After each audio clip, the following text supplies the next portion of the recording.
IS Records. Soyayya ta yi min bazata, yau Halima ne zan ba ku labarin wata yarinya mai kyawun suna kuma ya ta gidan tarbiyya. Wata rana ne na tashi da safe Halima na shirya, zan je nufin aikin mu studio na daukan hanya, sai ga abokin na yana ta kira na juya. Ya ce Halima kamun uzuri da sako zan baka, na shaida ka san da dan adam azizi ne ba shakka, zan dan katse maka uzurin ka na zuwa wajen waka. Kai haƙuri wani ɗaurin aure ne na ƙanwarka, Kalisma ya ce zan so ka je kodan masoyanka. Bayan haka ma akwai babban labari da zan baka, ni dai kawai amsar ka nake so in ji ta bakinka.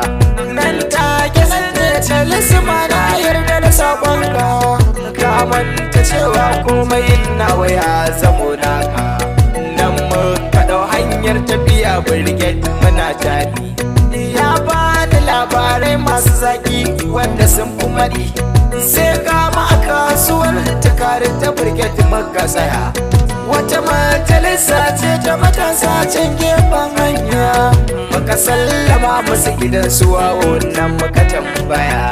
Suka ce mana ai mun zo gaba ne kaɗan da mun ƙara, zuwan muke da wuya sai ga wata yarinya zara.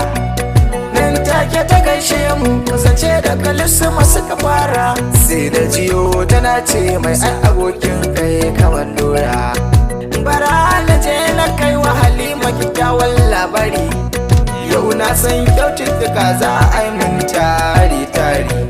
Nan na tana murna fuskar ta cike da annuri, nan take ta shiga gida tana shewa tana goda.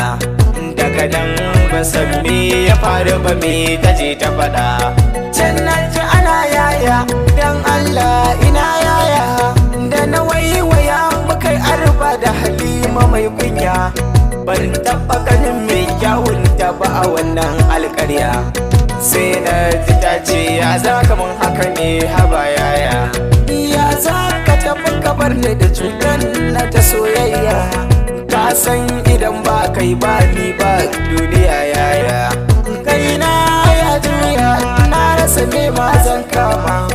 Halima bani da amsar da zana ba wa Halima, na kalli Kalisma shi ma ya kalle ni, na sake kallon shi shi ma ya kalle ni. Muna ta kallon kallo a ciki an rasa mai amsa, ku biyo ni labarin gaba za ku ji inda ya dosa. Halima soyayya.